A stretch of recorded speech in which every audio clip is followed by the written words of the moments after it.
Ahmed Aziz's Epic Year, Chapters 16 and 17. Chapter 16. I was the first out of the cafeteria, getting out before Jack had a chance to concentrate on me instead of his phone. The halls were mostly empty when I got to my locker, just me and the guy who managed to magically get there before anyone else. I glanced at him and tried not to stare. He had intricate headgear. In fact, it was an architectural marvel of metal and plastic surrounding his neck and the top of his head. I couldn't tell what it was holding up or protecting.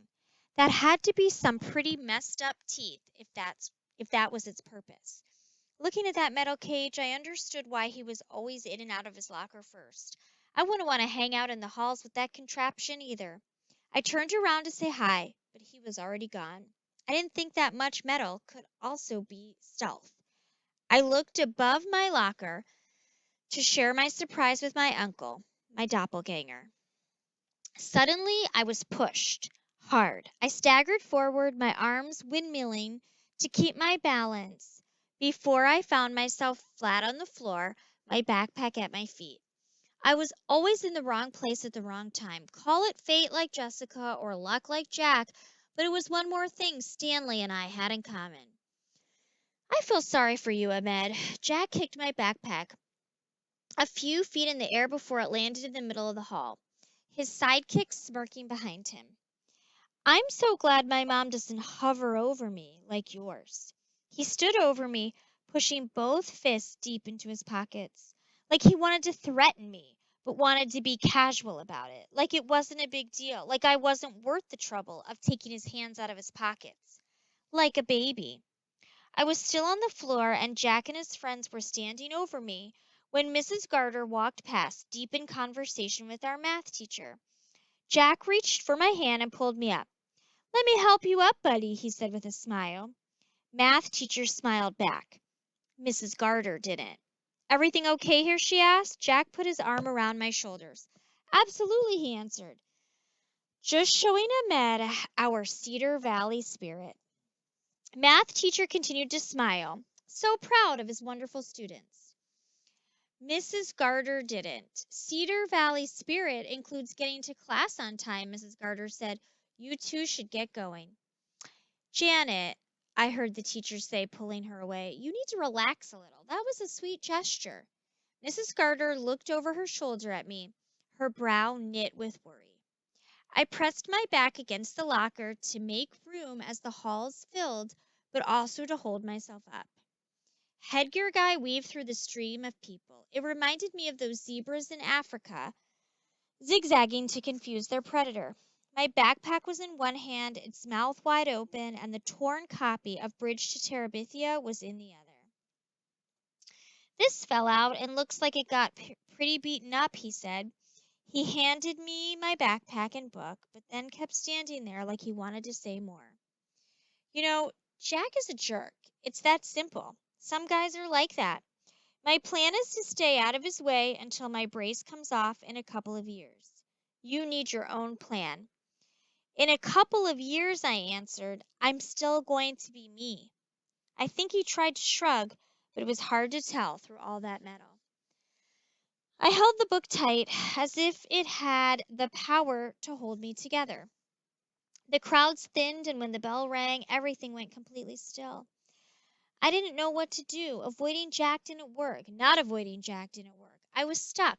I kicked my locker lightly, and its clang echoed in the empty hall, making my reaction feel bigger than it was, making me feel like I had actually reacted.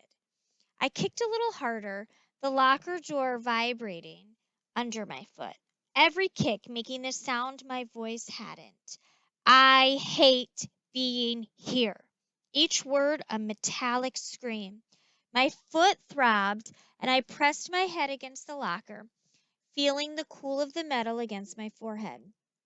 I felt a hand on my shoulder, but I wasn't ready to turn around and face them and whatever trouble I was sure I was in. "Ahmed," Mrs. Garter whispered. "Ahmed," she said, her voice as warm as her hand. Warmth was home. I turned to her. I don't remember walking to her office. She let me sit quietly and knew not to ask questions. She didn't tell me it was all going to be okay. She sat by my side and kept the warmth of her hand on my back. Do you want to talk about it, Ahmed? I shook my head no. Do you want me to call your mother? I shook my head no. Do you want to go to your next class? I shook my head no. No to my dad being sick. No to being picked on. No to ever having moved here. Chapter 17. Sarah didn't give me a chance to get inside the door before she started her story. You're not going to believe what happened today. One of the mice got out of its cage and we ran all around school looking for it. I was the one who found it in the girls' bathroom when I wasn't even looking. It ran out from behind the toilet after I flushed. I grabbed it and brought it back to class, and all the kids stood up and cheered. I was a hero. We continued to have very different school experiences. I wasn't sure I had it in me to sit down and read holes, but Jessica said she wasn't kidding, and I didn't want to find out what she meant. I looked up when my phone buzzed with a text, and I was surprised to see that it was dark outside. Days were getting shorter. Appointment running long. Won't make it for dinner. Order pizza. Cash in the drawer. I had enough time after calling for a large cheese pizza, hold the pineapple, to finish the book. I arranged pickled red peppers on it before calling Sarah down. At every birthday and school party, as far back as I can remember, there was pepperoni pizza. In kindergarten, it was hard to make the connection between pork I knew I wasn't supposed to eat and those perfect red circles. I wanted nothing more than to have pepperoni pizza like everyone else. Mom concocted her own substitution, cutting circles of pickled red peppers for our pizza at home, singing her own version of Peter Piper's peck of pickled peppers, adding pepperoni pizza to his story. The tongue twister was as fake as the pepperoni. Counterfeit. It was years before we knew the difference, and by then the habit stuck. We sat, stuffed and nauseated from one slice of pizza too many, when I heard the car in the garage. The engine turned off, but only one car door slammed shut. Mom came in alone. How was the appointment? I asked, looking behind her. And where's Dad? Give me a second, Mom said. Let me get a cup of tea and we can sit down. It's good news. Sarah was skipping around the kitchen island, retelling her story of the mouse, but the story had gotten bigger. She had to lunge and roll under the stall door to save the mouse, and her entry to the classroom was short of a ticker tape parade. Mom smiled as she crushed her cardamom and cloves for tea. Despite all her culinary missteps, Mom's chai was worth the wait. Creamy, sweet warmth, a perfect antidote to feeling full and nauseated.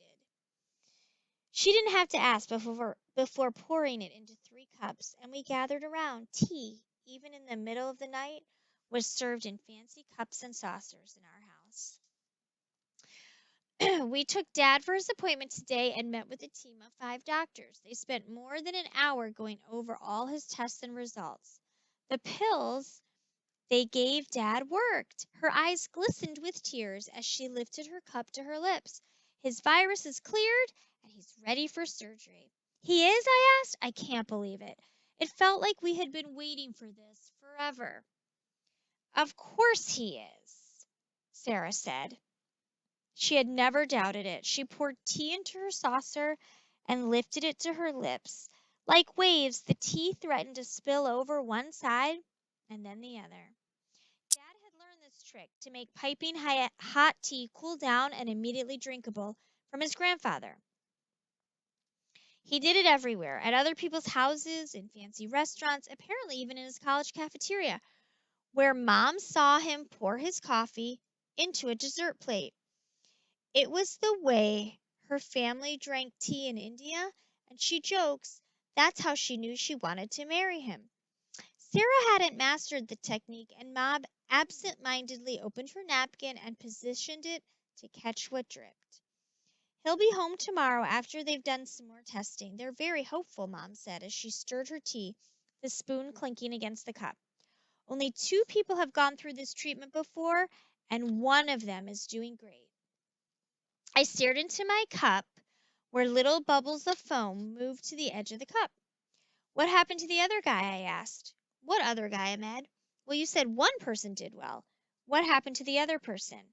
She put her cup down. "I don't know," she replied. "They didn't say." Mom has always been a terrible liar.